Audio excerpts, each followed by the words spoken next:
This show where we pluck out a movie from the famous list from the Geeks, and Joysticks podcast, watch it, and review it for your viewing pleasure. I am host Enterprise. With me sometimes mi compio. Felix. Today, we plucked out Top Gun-ios, obviously in preparation for Top Gun Maverick. And aparte, mi compa Felix had not seen Top Gun. Yeah, exactly. Which I was kind of shook, because this is kind of like a movie that y'all would feel like you would watch. I was and surprised. I should have watched it. Yeah. So starring Tom Cruise and pinche Tim Robbins and pinche Val Kilmer. Who's Tim Robbins? Tim Robbins plays Merlin. So Okay, one of the flying guys. Simon. And Batman and Val Kilmer and a bunch of other people. I'm gonna move on. If not, I'm gonna sit here and read off the fucking cast like I always do. Top Gun is about as students at the United States Navy's elite fighter weapons school compete to be the best in the class. One daring young pilot learns a few things from a civilian instructor that are not taught in the classroom. That is a terrible synopsis. Horrible. Isn't it? What the fuck's wrong with you, IMDb? Here's my synopsis. Tom Cruise trying to be the best pilot, and then he gets shipped off to Top Gun, which is the top United States Navy elite fighter weapons school, and then he competes con el Batmans to be the best, and stuff happens, and then it's over. Yeah, that's the best synopsis I've ever heard about that movie. Yeah, this was released in 1986. Top Gun. What do you thought Top Gun, my friend? First of all, I was confused as fuck. Because we got Maverick and we got Goose. Mm-hmm. I thought Val Kilmer was Goose. That's an easy mix up. The whole time I haven't watched this movie, I thought Val Kilmer and Tom Cruise were competing, and they were competing for the role of the best. Yeah, they were like frenemies or rivals in being partners. Yeah, I thought that was the whole dynamic. And I've always heard that the volleyball scene is kind of homoerotic. Damn that fucking word. Yeah. So I saw Top Gun for the original watch through of the list. This was one of the movies that my cousins told me to watch. And so the second time, my eyes or my mission, other than like getting a little refresh as to the story, was to find all the homo shit in this movie, because my theory is this is the gayest movie of all time. So I have a few notes. So in the classroom, the one guy goes, "This gives me a hard on." Yes. And the other guy goes, "Don't tease me." That was uncomfortably weird. That's super, super gay. At the bar, Goose insinuates that Maverick has picked up a guy before. Really? When they're doing that bet of like going up and talking to chicks or whatever. Yeah. He says something like, "Oh, you need to like get her number or something," and he was like, "And it has to be a her this time," something like that. Oh shit! I didn't pick up on that. Yeah. There's dialogue like he's on our tail and coming hard. So we got, that's pretty gay. I mean, I do get it in relation to what we're watching. Yeah, I know, but at the same time, he's saying he's on our tail and he's coming hard, dog. That's pretty gay. And I do feel, because I'm looking for the gay, Iceman and Mav have crazy sexual tension that may or not be there. It's not there. It's not supposed to be there. But if you look at it that way, it could come off super, super gay. That I do agree with. They're like looking at each other and it's supposed to be like competition, but like Iceman keeps looking at his lips, and like if this came out 2010s, there would be like fucking fan art of them making out and butt fucking and shit or whatever with cartoons. And this is all before the volleyball scene, bro. Yeah, this is what, the first half hour of the movie? Yeah, this is all before the volleyball scene. Then the volleyball scene comes, which is super gay. And then there's an AIDS joke thrown in there as well. A what? AIDS joke. Which was it? Goose's wife is like, "Oh, he's single? He has no women or whatever?" No, Goose is talking to Mav about his conversation he had with his wife. Yeah, and then he's like, "Oh, she asked me if you were with anybody. She even thinks that you might have AIDS because he has no girlfriend or whatever." La verga, güey. So I'm like, all right, this is gay, dog. This is super gay, and I'm here for it. It's dope. But I mean, Bubbles has said, you know, our homo meter for the show, Miss Bubbles, that he was super his homoness sparked with this movie being cabrón. Neta? Yeah, this is like his first crush was Tom Cruise in this movie. No, well, Tom Cruise was fucking hot. Wait.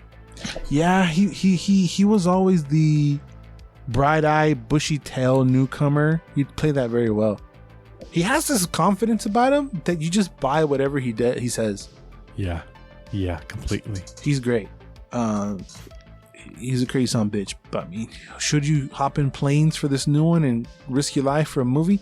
I don't think so, because it wasn't needed. Because I feel like this movie, it doesn't feel like it has a lot of CGI. There was a lot of like plane stunts in the air, maybe some slight CGI with like somebody in the cockpit and with a green screen, but it's not. You can't really tell a whole lot. Like I'm trying screen. Like it feels like it holds up. I'm sure Tom Cruise when he's in the plane in shots of this, he's not really up in the air. No, I feel There's like got to be some kind of green screen. No, what I thought was that they just built a cockpit and they just like elevated, so every time you see the thing, it looks like it's in the air or even from the inside. What I'm trying to say is that because there's no CGI, it looks very fucking good. It looks good and it still holds up, and it's from 86. So, however, what's that? 30-something years? It's good. Yep. It holds up. The story is very, very simple. It's very, very 80s, you know? I think what they were trying to do is be super, super manly, that they went super, super gay. There's a very fine line between manliness and homosexuality. Because I mean, you can still be manly and gay. Oh, of course. Yeah. But the thing is that in trying to be super, super manly. Yeah, like these muscular guys in the shower. There's a lot of those scenes. Mm-hmm. You're kind of like, it's kind of gay, dog.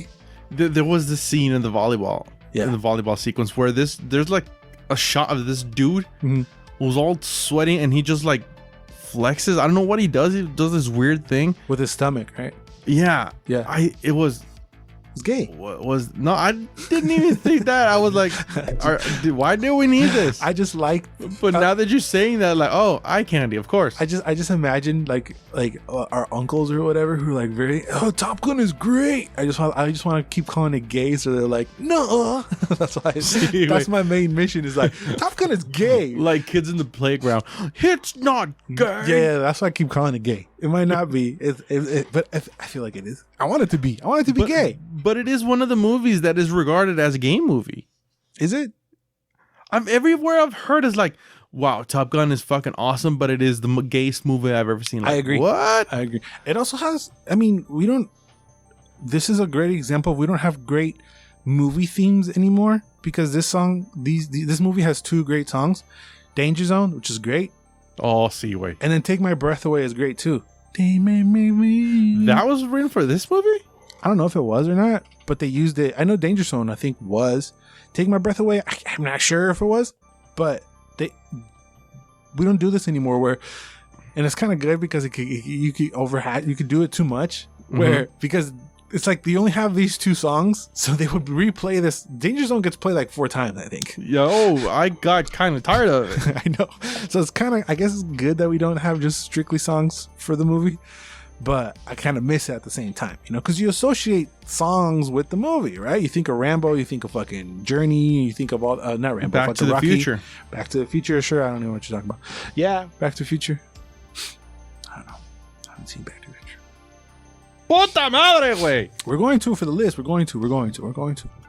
That fucking time can't get here fast enough. I'm trying to line it up with the date that they're going to, so yeah, we're definitely going to do it.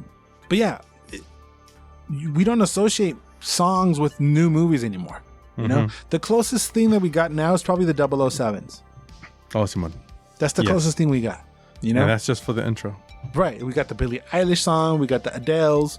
It's like, yeah, we associate that. But other than that, in the 80s, it used to be, you know, if I say if I say Karate Kid, there's a song that pops in your head. If I say Rambo, there's a song that pops in your head. If I say Rocky, Terminator, whatever I say, there's a song that's going to pop in your head. If I'm thinking about if we're talking about music, we don't do that anymore.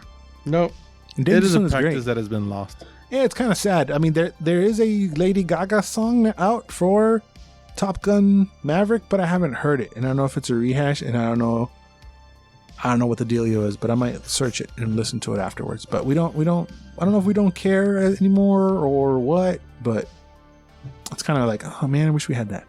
I don't know. It could be because of Top Gun Maverick, but I could have swore Jennifer Connelly was in this. Really? I thought I never thought about that. I was looking for her in this movie. I think I switched it up with I don't know why I thought she was in this movie. I was waiting for her, and I seen it already.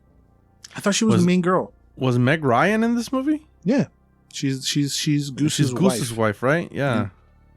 I was like, where have I? Pues todas putas romantic movies, güey, no mames. Yeah, but I was waiting for Jennifer Connelly to pop up for some reason, and I was completely way off. Yeah, kind of off, kind of way fucking off. Yeah. After rewatching this too as well, I can kind of back the Miles Teller casting, even though we haven't seen Top Gun Maverick yet. But the way Goose, I can see Miles being the Goose character. Being the Goose character, and his son is in this for a split second. So I was like, oh yeah. Who, Goose's son? Yeah, he's playing with him, messing around with him. So they had a relationship established with Maverick, so that's going to come into play with the sequel. They're going to be like, you killed my daddy or whatever. I mean, no, but yeah. But kind of. Did you know that Goose died going in? No. No, that was a surprise. I was like, no mama's Goose! No mama's Goose. It was kind of stupid how he died, but it's fine. I feel like it felt maybe a little forced. Kind of, yeah, but it gave Maverick the motivation to do what he did. Right. He didn't. What I'm trying to say, he didn't really die in a very 80s movie way. You know, no, he just kind of tried to eject and he hit himself on the thing and vale verga. I guess snapped his neck or whatever. But he died, though. That's the bottom line. That's the bottom line. But usually in the 80s movies, you like run away, an explosion, and the homie didn't make it out or something like that. You know? Super flashy and heroic, and that wasn't the case here. But he needed to go. But I thought that was super fucked up by the captain. He's like, you gotta let him go. Oh yeah, that was. I mean, wait, I'm literally showering off his blood. Wait, it just happened, Captain. Could you give me a fucking minute? Jesus. I would get that line if they were in the middle of a war, but they are in school. Or if he got him, if like Tom went back to his house and it's been weeks or something like that. Simon. It just happened. He's in the shower, showering off the blood of his compilla, way. And he's not even crying about it either. And he's like, you just gotta let him go. It was my friend, you fuck. What I was just singing on a piano with his son and his wife a day ago. He was his alleged hetero life partner. Right, and he's like he said early in the movie, he's like the only family he's got. And you're like, let him go. Motherfucker, it just happened, you fucking insensitive cuntbag. See, shit.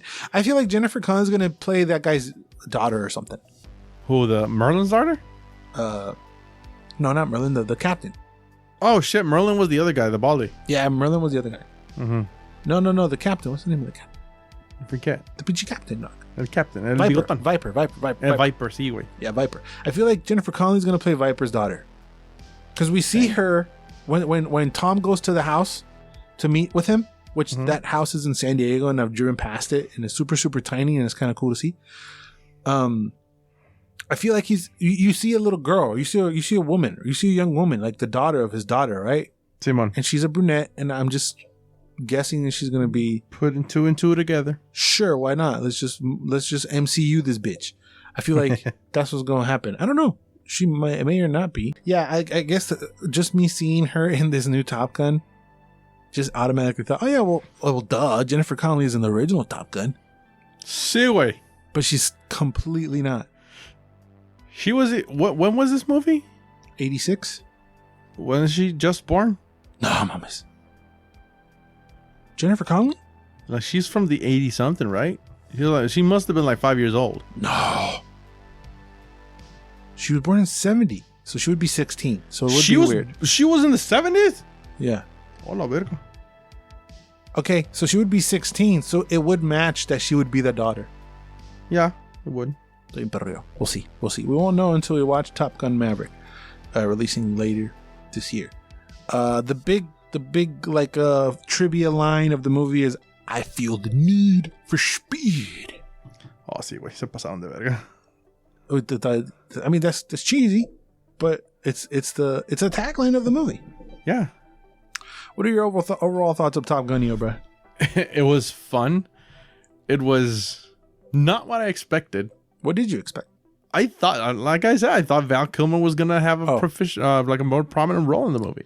What did you think? I was a little confused about that last mission where they're war. Like, I don't know who they were attacking, or all of a sudden, like the Russians. But why would you send out these, brand spanking new people? Don't you have anybody else in the? I mean, they're not brand spanking new. They've been the best. They're just trying to make the best pilots in the Air Force even better. That's true. This is like an elite of the elites, like the SEAL Team 6 of the Air Force. I guess that makes more sense. I was just thinking because they make it paint like the school, like they're just like up and coming kids. It's kind of how it made it feel. But did you know about that school going in, or did you expect it was going to be more war-y? More war-y. I thought it was going to be a war movie. I did not. It took me out for a loop that they said, "Oh, it's a school." I was like, "What the fuck? What do you mean school?" Yeah. You're teaching via war or what? Yeah, and the ending like blends into the new one where he's like, "I want to be a teacher." Oh, Simon. So I was like, "All right, you've been a teacher for 27 years. I wonder what the second one." I mean, they kind of tease, no? Okay, in the second one that you've been this and you've been this and you're still whatever. Mm-hmm. So maybe they'll explain it. I don't know. Well, we'll see. Do you think it's a must watch? No, I don't think it's a must watch. But if you're gay, yeah. Yeah. Oh, fuck yeah. It's the gayest movie of all time. I just want. Oh shit! Now I can ask my brother too. I just want to piss people off. I just want to piss people off. No, it's not gay, young. No, you're gay. Nah, you're gay, mate. It's top 100 movies of all time, right? Yes. Is it a must? I don't know. Maybe. If you're curious about it, definitely. You don't need us to tell you to go watch. Mm-hmm. But it's definitely, I would. If you're making a top 100 movies, yeah, it should be in there. Just because of all the gayness. But did this want to make you watch the second one? Were you high on the second one? Did you give a shit about the second one? Yes, I do. Actually, I wanted to watch the first one because of the second one, because the dogfights in the second one look really fucking sweet. Yeah. And in this one, they don't, but they still get the point across, and it's effective, and I loved it. Yeah. This I was lukewarm about the second one, and then the rewatch maybe pump me up to like give a shit and want to watch the second one. So same one. I don't know if we're gonna drop the let's talk about it, but we might talk about it on our pod right here on this very channel and on the audio realm at the Geeks Listen Joysticks universe. You can like and follow us right here on the YouTube, and on the audio realm you can find us at Geeks Listen Joysticks. Make sure you leave a review to boost up our ratings, all that good shit. You can follow me personally at Enterprises, Paurazas, as well as my YouTube channel where I strictly stick to video game reviews at EYEWAII, as well as my ghostly friend at JustFell91 voice crack, as well as my ghostly friend at JustFell91. Follow him on the Insta and the Facebook and wherever the fuck you want. If you have your memories of Top Gun, let us down below. You psyched about the second one? Do you think this movie's gay? Any and all thoughts down below. Anything you want to say to the beautiful people, Felix? I think it got hard on. Awesome forever. You do. But gayest shit of all time. I know. Super gay. But I love it.